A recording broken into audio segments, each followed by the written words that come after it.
Study IQ IAS, अब तैयारी हुई अफोर्डेबल। आजकल न्यूज में लोलापलूजा इफेक्ट बहुत ज्यादा चल रहा है। यूपीएससी पर्सपेक्टिव से भी इंपॉर्टेंट है। आइए समझते हैं इस टर्म का एक्चुअली मतलब क्या है। व्हाट एग्जैक्टली इज लोलापलूजा इफेक्ट, और इसकी वजह से फेसबुक जैसी एक एस्टैब्लिश्ड कंपनी जिसका आज नाम मेटा हो गया है, क्यों फेसबुक के शेयर्स पिछले 15 महीने के अंदर 15 मंथ्स के अंदर 70 to 75% ड्रॉप हो चुके हैं। आइए समझते हैं व्हाट इज दी लोलापलूजा इफेक्ट, और ये कॉन्सेप्ट आया कहां से था और इस कॉन्सेप्ट के पीछे रीजन क्या है। तो ये कॉन्सेप्ट चार्ली मुंगर के द्वारा दिया गया था। Charlie Munger Berkshire Hathaway company के one of the top executives हैं। बर्कशायर हैथवे वही वॉरेन बफे वाली कंपनी, इनके द्वारा ये कॉन्सेप्ट दिया गया था कोका कोला के कॉन्टेक्स्ट के अंदर। एक्चुअली क्या है, लोलापलूजा इफेक्ट एक साइकोलॉजिकल इफेक्ट है, क्योंकि हम इतने सारे लोग हैं दुनिया में, we are doing different activities at different point of time. अब लोलापलूजा इफेक्ट हमेशा नेगेटिव नहीं होता, पॉजिटिव भी हो सकता है और नेगेटिव रिजल्ट्स भी प्रोड्यूस कर सकता है। इस इफेक्ट का मतलब है कि कई सारे फैक्टर्स, बहुत सारे फैक्टर्स जब एक साथ किसी एक चीज के ऊपर अप्लाई हो रहे हैं, उसकी वजह से आउटस्टैंडिंग पॉजिटिव रिजल्ट्स आ रहे हैं या डिमिनिशिंग नेगेटिव रिजल्ट्स आ रहे हैं। मतलब या तो बहुत फायदा हो रहा है या बहुत नुकसान हो रहा है। कोका कोला के कॉन्टेक्स्ट में 1995 में जब ये कॉन्सेप्ट चार्ली मुंगर ने दिया था, तो उनका लॉजिक ये था कि कोका कोला एक बहुत इस्टेब्लिश्ड सक्सेसफुल ब्रांड बनती जा रही थी दुनिया में। उसका कोई एक रीजन नहीं था, कई सारे रीजन ऑल एट वंस, सब एक साथ अप्लाई हो रहे थे, जिसकी वजह से एक बहुत बड़ा market dominant leader Coca Cola नाम का ब्रांड बन सका। सबसे पहला रीजन क्या था? Availability of Coca Cola was very easy availability, हर जगह मिल जाती थी, सस्ते से सस्ते दाम पर हर स्टोर में मिल जाती थी। इंडिया में भी हर जगह आपको कोका कोला जरूर मिल जाती है। दूसरी बात, इनकी ब्रांड वैल्यू, ब्रांड प्रेजेंस, ये जो एडवर्टाइजमेंट देते थे, बड़े बड़े सेलिब्रिटीज को, टीवी स्टार्स को इंक्लूड करते थे, तो एक ब्रांड वैल्यू बनती जा रही थी, इसलिए लोग इनको खरीदना पसंद करते थे, अट्रैक्ट होते थे। इसके अलावा सोशल इन्फ्लुएंस, जब आप कोका कोला पीते थे तो आप कूल लगते थे, तो खुद को कूल दिखाने के लिए इसकी डिमांड बढ़ती गई, लोग ज्यादा खरीदते गए, और एक हैप्पीनेस के आइडिया को एसोसिएट कर दिया था कि कोक पियो, खुश रहो, खुशी मिलती है, आनंद मिलता है, ठंडा ठंडा कोका कोला। तो इस वजह से आपको देखने मिलेगा एक बहुत बड़ी मार्केट क्रिएट हो पाई थी कोका कोला के लिए, और वहां से ये कॉन्सेप्ट बहुत फेमस हुआ था। Because we are inherently biased, हमारे कुछ साइकोलॉजिकल फैक्टर्स होते हैं जिस वजह से हम कुछ प्रोडक्ट्स को प्रेफर करते हैं या रिजेक्ट करते हैं, कुछ प्रोडक्ट्स को खरीदते हैं या खरीदना छोड़ देते हैं। यही सेम चीज स्टॉक मार्केट पे भी एप्लीकेबल होती है, और इसी वजह से अभी मेटा कंपनी, मतलब फेसबुक के शेयर्स जो कि बहुत अच्छे से ग्रोथ कर रही थी, it was considered to be one of the safest investment choices by the investor. सबसे सुरक्षित इन्वेस्टमेंट का स्कोप मेटा कंपनी या फेसबुक के अंदर दिखता था, जिसके पास, फेसबुक के पास इंस्टाग्राम भी है, व्हाट्सएप भी है। 3.7 बिलियन यूजर्स मंथली बेसिस पर इन एप्लीकेशंस को, इंस्टाग्राम, व्हाट्सएप, फेसबुक को यूज करते हैं। तो इतनी सारी चीजें होने के बावजूद why is it failing, why is it losing money? 70 से 75% मार्केट वैल्यू पिछले 15 महीने में ये शेयर, मेटा कंपनी अपने शेयर की वैल्यू लूज आउट कर चुकी है। तो what exactly is the reason, क्या एग्जैक्टली रीजन है, आइए समझते हैं। रीजन सबसे पहला है एप्पल एक बहुत फेमस कंपनी है, मोबाइल फोन्स बनाती है। उसने अपना डेटा अवेलेबिलिटी पॉलिसी में चेंज किया है। अब जो एप्पल डिवाइसेस लोग यूज कर रहे हैं, वो एप्पल डिवाइसेस जब यूज करते हैं तो उनका डेटा पहले तो एक ऐसा इकोसिस्टम होता था कि मेटा प्लेटफॉर्म के पास चला जाता था। देखिए, मेटा के क्लाइंटेल कौन है, कौन मेटा के ऊपर, इंस्टाग्राम के ऊपर, फेसबुक के ऊपर एडवर्टाइजमेंट देते हैं, जो चाहते हैं उनके एडवर्टाइजमेंट टारगेटेड तौर पे आगे जाएं। जैसे फॉर एग्जांपल, मेरी एक कंपनी है जिसमें मैं कपड़े बनाता हूं, मैं फैशनेबल कपड़े बनाता हूं, और मैं चाहता हूं जो लोग उसे खरीदना चाहें, क्या हैट खरीदना चाहें, जैकेट खरीदना चाहें, शर्ट खरीदना चाहें, वो मुझसे खरीद ले। तो मैं चाहूंगा कि मैं टारगेट करूं ऐसे लोगों को जो परचेस करना चाहते हैं चीजें। पहले जब मेटा हमारा डेटा कैप्चर करता था, मेटा एक ऐसा प्लेटफॉर्म था, फेसबुक एक ऐसा प्लेटफॉर्म था जो हमारा काफी पर्सनल डेटा यूज करता था और उसके बेसिस पर टारगेटेड एडवर्टाइजमेंट्स प्रोवाइड करता था। बट एप्पल ने रिसेंटली अपना इकोसिस्टम पॉलिसी में चेंज किया है, जिससे वो अब डेटा शेयरिंग नहीं कर रहा है और उससे मेटा को बहुत ज्यादा यूज हो रहा है। मेटा के कस्टमर्स की जो यूटिलिटी फैक्टर था ना, जिस वजह से वो एडवर्टाइजमेंट डालते थे मेटा पर, अब उनको वो फायदा नहीं मिल रहा है क्योंकि टारगेट एडवर्टाइजमेंट नहीं हो पा रहा है, डेटा लोगों का अवेलेबल नहीं है, तो प्रोडक्टिविटी कम हो गई इस वजह से। दूसरी बात, अब मेटा का कोर बिजनेस तो यही है ना, एडवर्टाइजमेंट क्रिएट करना, बट स्लो डाउन आपको देखने मिल रहा है इसके कोर बिजनेस के अंदर। एडवर्टाइजमेंट मार्केट भी सैचुरेट हो गई है, बहुत सारे प्लेयर्स, बहुत सारी डिजिटल मार्केटिंग कंपनीज, बहुत सारी एप्लीकेशंस आ गई है। जैसे best example the rise of TikTok. Yes, India में भी तो टिकटॉक कितना फेमस हुआ था, तो it is one of the strongest competitor for Meta. Meta के one of the strongest competitor में से एक है टिकटॉक, तो उसके कोर बिजनेस को थ्रेटन कर रहा है। अच्छा, मेटा, फेसबुक ने अपनी आइडेंटिटी चेंज करी। मैं भी बचपन से फेसबुक पे था, अब तो चलो मैंने आईडी डीएक्टिवेट कर दी because I don't find it useful any more. But जब फेसबुक था तो एक इमोशन जुड़े हुए थे उस पर हमारे, बट मेटा के साथ हम इमोशन वो जोड़ नहीं पा रहे हैं, वो सेम इमोशंस नहीं है।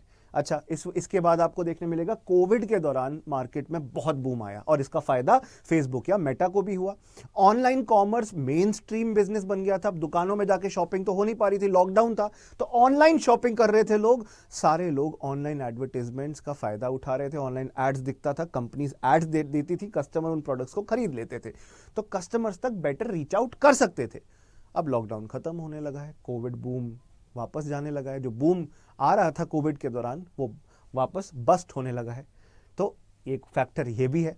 तो मैंने क्या कहा, कई सारे factors all at once are responsible for bringing a downfall in the value of Meta shares.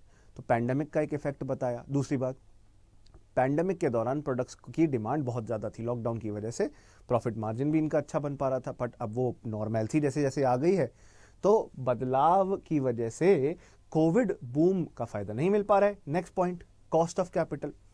देखिए, यूएस के अंदर क्वांटिटेटिव ईजिंग खत्म हो रही है, मतलब बेसिकली यूनाइटेड स्टेट्स का जो रिजर्व बैंक जो मार्केट के अंदर पैसा डाल रहा था, यूनाइटेड स्टेट्स का रिजर्व बैंक जो चाहता था कि मार्केट के अंदर जो शॉक आया है कोविड पैंडेमिक की वजह से और कई सारे फैक्टर्स की वजह से, उसको ठीक करने की कोशिश कर रहा था। अब जैसे जैसे चीजें नॉर्मल होती जा रही है, वहां का रिजर्व बैंक, वहां का फेडरल रिजर्व अब डायरेक्टली क्वांटिटेटिव ईजिंग नहीं कर रहा है, तो कॉस्ट ऑफ कैपिटल बढ़ता जा रहा है, मतलब मार्केट से पैसा उठाना बिजनेस करने के लिए वो बढ़ता जा रहा है। कई सारी फर्म्स, कई सारे बिजनेसेस इतना ज़्यादा लोन लेके बैठे, उनकी उधारी बढ़ती जा रही है। अमेजॉन हो गया, टेस्ला मोटर्स हो गया, फेसबुक हो गया, तो शेयर्स में जो इन्वेस्ट करने का दौर चल रहा था जिसमें बहुत ज़्यादा शेयर ग्रोथ हमें देखने मिल रही थी, उसमें थोड़ी रुकावट आई है मार्केट सेंटिमेंट चेंज होने की वजह से। और मैक्रो इकोनॉमिक इश्यूज तो हैं ही, अब वो यूक्रेन रशिया वॉर चल रही है, वहाँ पर सप्लाई चेन ब्रेकडाउन हुआ है, ऑयल प्राइसेस में शॉक चल रहा है, दुनिया के अंदर मार्केट वॉलेटिलिटी चल रही है, इंटरेस्ट रेट बढ़ते घटते रहते हैं, तो इसी वजह से तो मैं बता रहा हूँ मैक्रो इकोनॉमिक इश्यूज एक बहुत बड़ी प्रॉब्लम क्रिएट कर रहे हैं ग्लोबल लेवल पर। Digital marketing, digital advertisement market भी इससे अफेक्ट हुई है। इकोनॉमिक स्लोडाउन खासकर डेवलप्ड इकोनॉमीज के अंदर हमें देखने मिल रहा है। इंडिया जैसी डेवलपिंग इकोनॉमी तो ग्रो कर रही है, बट डेवलप्ड इकोनॉमीज की मार्केट पर इसका इंपैक्ट आ रहा है। तो अब एज इन्वेस्टर हमें यह समझना जरूरी है, it is very important for us to understand that growth और प्रॉफिटेबिलिटी किसी स्टॉक के साथ कुछ फंडामेंटल फैक्टर्स के साथ जुड़ी होती है। हमें ऐसे मार्केट चेंजेस से परेशान नहीं होना। कोई कंपनी अगर फंडामेंटली मजबूत है, मतलब अच्छे उसके रेवेन्यू है, अच्छे कस्टमर्स हैं, उसके साथ साथ रेगुलर पैसा कमा रही है, इन्वेस्टमेंट अच्छी जगह की हुई है, तो उस कंपनी में इन्वेस्ट किया जा सकता है। आजकल लोग अट्रैक्ट हो जाते हैं नई नई चीजों से, crypto currency, bitcoin, Doge coin, Ethereum, अलग अलग डिजिटल करेंसी, क्रिप्टो करेंसी से, और उसमें इन्वेस्ट कर देते हैं। और वहां पे भी आपको देखने मिल रहा है that the market is not performing well. FTX नाम की एक कंपनी का आपने हाल देखा ही है, कुछ टाइम में नहीं देखा तो देखिए जरूर, पढ़िए उसके बारे में कि crypto currency market, bitcoin market में क्या चल रहा है। तो बस मैं यही कहना चाहता हूं कि अगर आप ऐसे शेयर्स में इन्वेस्ट करते हैं जो बहुत हाईली वैल्यूड हैं, तो उनसे आप अच्छे रिटर्न्स एक्सपेक्ट कर सकते हैं और उनमें इन्वेस्ट करके रखिए। कई सारी इंडिया में कंपनीज हैं जिनकी स्ट्रॉन्ग फंडामेंटल्स हैं, टाटा ग्रुप हो गया, right, lot of companies are there, blue chip company जिनको कहते हैं। ब्लू चिप का मतलब है BLUECHIP, ऐसी कंपनी जो अच्छे रिटर्न देती हैं, जो बहुत वेल एस्टैब्लिश्ड है, जिनके पास अच्छी खासी इन्वेस्टमेंट है, अच्छे खासे एसेट्स हैं, प्रॉपर्टी है, तो ऐसी कंपनीज में इन्वेस्ट करो जो कि फ्यूचर में आपको अच्छा रिटर्न दे सके अपनी वैल्यूएशन से। ऐसी कंपनीज में नहीं जहां पर आपको जैसे टेक कंपनीज में वॉलेटिलिटी देखने मिल रही है।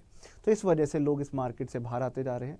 अगर फेसबुक मेटा प्रूव कर पाया मार्केट में कि उसके फंडामेंटल स्ट्रांग है, तो वो लॉलापलूजा इफेक्ट का फिर से फायदा उठा पाएगा। बहुत सारे फैक्टर्स की वजह से फिर से लोग उत्तेजक होकर, अग्रेसिव होकर उसके शेयर्स खरीदेंगे and definitely it is going to improve the market condition for such companies, such tech companies और बिग टेक कंपनीज। इनको फांग कहा जाता है।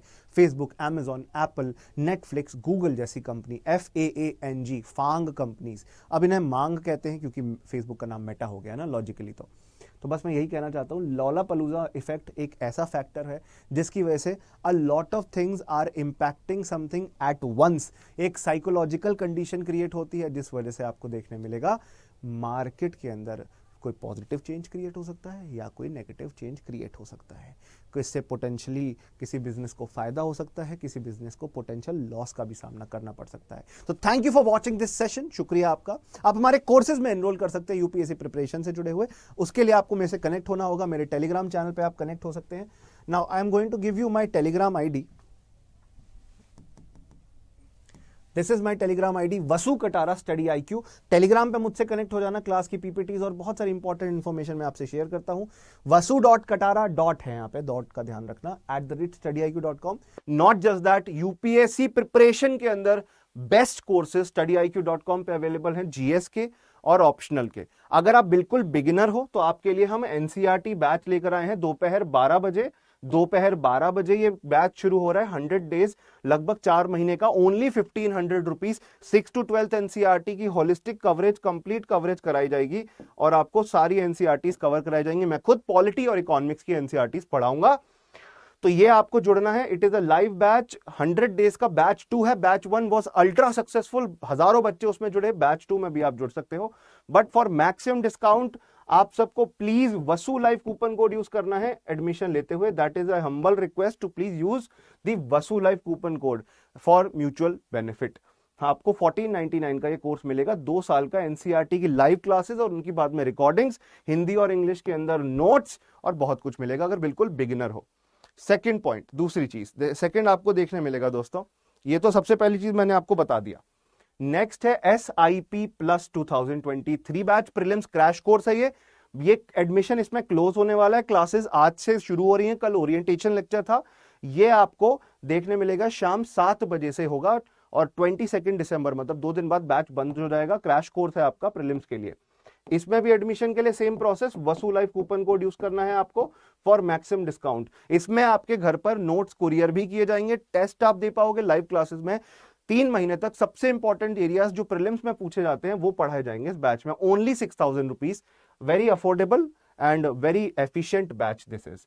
या अगर आप 2023 से एक नए साल से नया रेजोल्यूशन लेकर तैयारी करते हो कि यूपीएससी 2024 में क्लियर करना है, तो यूपीएससी 2024 के लिए बैच 1 स्टार्ट हो चुका है। ये भी आपको 24,499 का दिख रहा है, but don't pay that much.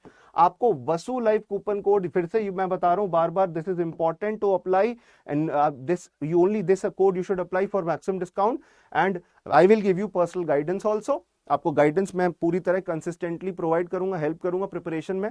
खुद मैंने सिविल सर्विस एग्जाम लिखा है, प्रीलिम्स, मेंस, इंटरव्यू, अलग अलग स्टेजेस तक पहुंचा, तो I will be the right person to help you out in your journey of UPSC. आपकी मदद करूंगा ताकि आप यूपीएससी प्रिपरेशन बेहतर तरीके से कर सके। 1000+ hours of live classes, hand written notes भी मिलते हैं यहाँ पर, हिंदी इंग्लिश में नोट्स मिलते हैं।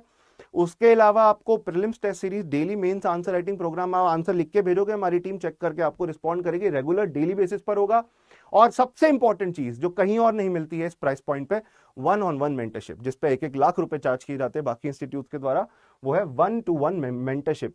वो लोग जिन्होंने यूपीएससी दिया है वो आपको गाइड करेंगे, व्हाट्सएप, फोन कॉल्स के माध्यम से आपके क्वेश्चंस लेंगे, हेल्प करेंगे, ताकि आपका कोई डाउट ना बचे, 100% डाउट रेजोल्यूशन हो। तो लाइव क्लासेस, 1-to-1 मेंटरशिप और रिकॉर्डेड लेक्चर्स, ये सारी चीजें आपको हमारे इस बैच 1 2024 बैच में मिल रही है। 18,999 का अवेलेबल होगा only when you apply Vasu live coupon code. तो जब भी एडमिशन लेना चाहो आप ये अप्लाई कर सकते हैं। या आपको और कुछ जानकारी चाहिए, क्योंकि इतना पैसा दे रहे हो तो आपको अपने जितने भी सवाल हैं वो क्लियर करने होंगे ना, तो हम पूरी ट्रांसपेरेंसी के साथ बोलते हैं, आप यहाँ पे मुझसे कनेक्ट हो सकते हो, वसु कटारा स्टडी IQ टेलीग्राम पर मुझसे बात कर सकते हो, हर चीज जान लो, समझो। ठीक है ना, पहले विश्वास करो फिर इस्तेमाल करो। ये मेरी ईमेल आईडी है जिस पे आपको हमारे कोर्सेज की जानकारी मिलेगी। You can join, you can ask your questions, कैसे आप हमारे कोर्सेज में जुड़ सकते हैं। और आप कोई भी कोर्स कभी खरीदते हैं studyIQ.com पे, मैक्सिमम डिस्काउंट के लिए वसू लाइफ कूपन कोड जरूर अप्लाई करिएगा। पेमेंट करने के बाद स्क्रीनशॉट मुझसे शेयर कर सकते हैं, and I will give you guidance, I will help you in knowing about important aspects of UPSC preparation, कैसे यूपीएससी की प्रिपरेशन करनी है। शुक्रिया, धन्यवाद, जय हिंद, जय भारत। स्टडी IQ IAS, अब तैयारी हुई अफोर्डेबल।